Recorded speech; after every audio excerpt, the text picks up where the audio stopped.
how are you? Been pretty good.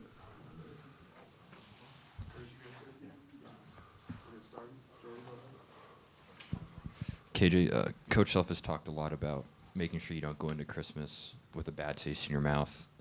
From your perspective, what are the keys to ensuring that you don't go into Christmas like that?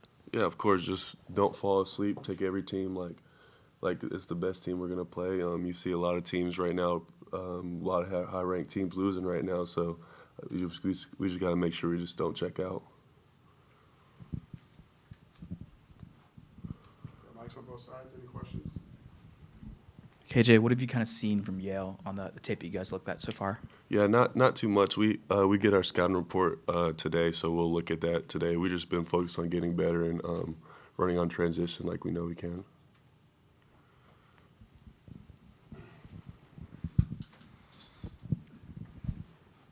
KJ, and I'm saying this, fans say this, that you're the most high twitch guy, fast twitch guy in college basketball.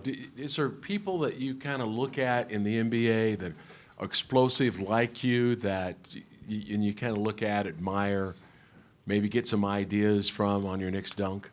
Not really too much. I kind of like to play my own game, but I watch NBA almost every day. I watch everybody play. I kind of pick up little things from a lot of players. So I just kind of transfer them all together and try to make my own twist to it as I play. All right, to take us through the whole process when you're going up seemingly forever. Decision making on what kind of dunk, the style that you're going to go with? Not really. I'm pretty a basic dunker. I like to just go two-hand, make sure it's safe and goes in the hoop. Do you have any incoming newcomers that you see that might be able to be like the next KJ after you go? A lot of the newcomers, a lot of freshmen are pretty good high flyers. So I think anyone will probably be the same as me dunking wise. How do you avoid a letdown after Indiana? Just stay focused. A lot of people are kind of excited to see their families and see everybody during Christmas break. So just making sure that we leave home the right way, not having a bad taste in our mouth going into Christmas.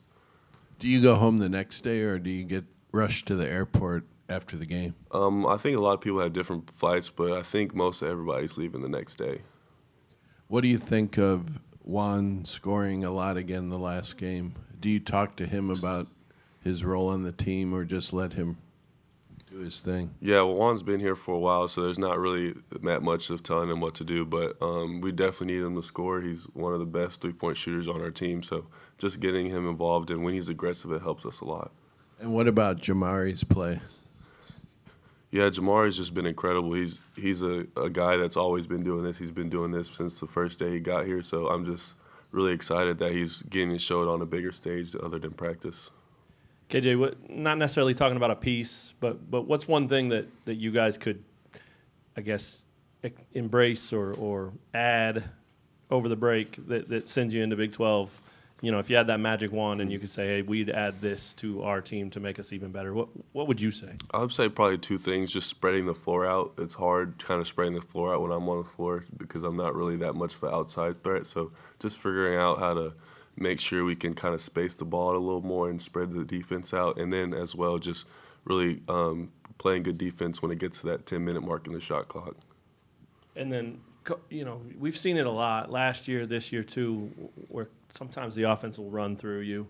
It happened at times against Indiana, and it was very successful. What's your mindset when that's happening? I mean, obviously you can do a bunch of different things when it runs through you, but how do you embrace that, and what are your, I guess, top keys and triggers to kind of make that work and flow so well? Yeah, just trusting in myself to make good plays. There's a lot of plays that are for me, so just having the trust of my teammates and my coaches for running some plays for me and just really executing when it comes down to it. KJ, now that you're in a position of leadership on this team, could you offer us an assessment of, as you're approaching the end of sort of the first third, the first phase of the season, what this phase has done to set you guys up perhaps for the conference and beyond? Yeah, of course. I think it's just about chipping away. We have long practices. This is probably like our only next 5 straight practices we're going to have before the conference starts. So just chipping away, getting better at practice. There's a lot to be worked on. So just having this final stretch and hopefully do good against Yale. That'll really help us bump into conference play. Coach said the team had a party on Sunday night. Did you cook anything? And did any players cook anything? No, I didn't cook anything.